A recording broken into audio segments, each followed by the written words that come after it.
Alors, le gouverneur de Floride, Ron DeSantis, juste avant le passage de l'ouragan Hélène, a déclaré quoi aux possesseurs de VE?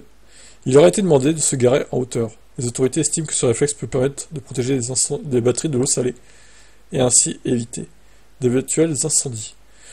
Oui, alors, bon, même les thermiques, hein, à partir de là, il faut qu'ils se garent en hauteur. Je vois pas.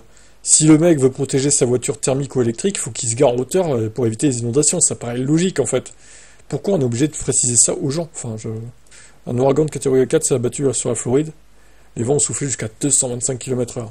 Pour faire face à cette situation, le gouverneur d'État a donné des consignes à ses concitoyens. Les utilisateurs de VE ont notamment été sommés de se garer sur les terrains en hauteur, mais pourquoi donc? Il a expliqué que laisser de l'eau salée rentrer dans la batterie d'un véhicule électrique pourrait provoquer des incendies. Ouais, mais sauf que la batterie est étanche, hein. Mais c'est bizarre quand même de dire ça, quoi. Il est arrivé à plusieurs reprises ces dernières années que les VE s'enflamment après des ouragans. Il y a 2 ans, l'ouragan Yann a compromis les batteries de pas moins de 5000 véhicules électriques et 36 d'entre eux ont pris feu.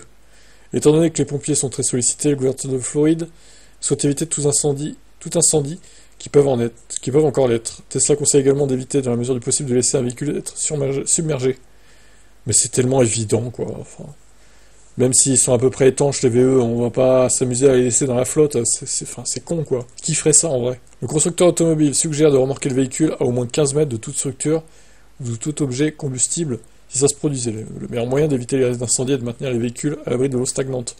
Le gouverneur a donc suggéré aux 255 000 propriétaires de VE de l'État de se garer sur un terrain plus élevé afin qu'ils soient à l'abri de l'eau. Cette consigne n'est pas forcément facile à appliquer en Floride où le relief est particulièrement plat.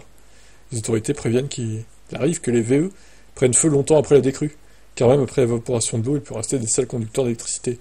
Il est donc important de les faire vérifier s'ils ont été submergés. Hélène était la première tempête de catégorie 4 à frapper la région depuis les relevés de 1851. Ah ouais, quand même, putain, c'était pas rien. Mais attention, les tempêtes comme ça va se... À cause du réchauffement climatique, du dérèglement climatique, ça va s'amplifier, hein. Les phénomènes comme ça, on va en voir, hein, régulièrement. Bon, c'est pas chez nous en France, mais les pauvres là-bas ils prennent cher, hein, aux États-Unis, avec les tornades, les ouragans aussi, les séismes potentiellement. Bon, ça c'est pas à cause du dérèglement climatique, mais bon, il y a aussi des séismes là-bas. Ils sont pas vernis, les USA. Votre avis sur ça?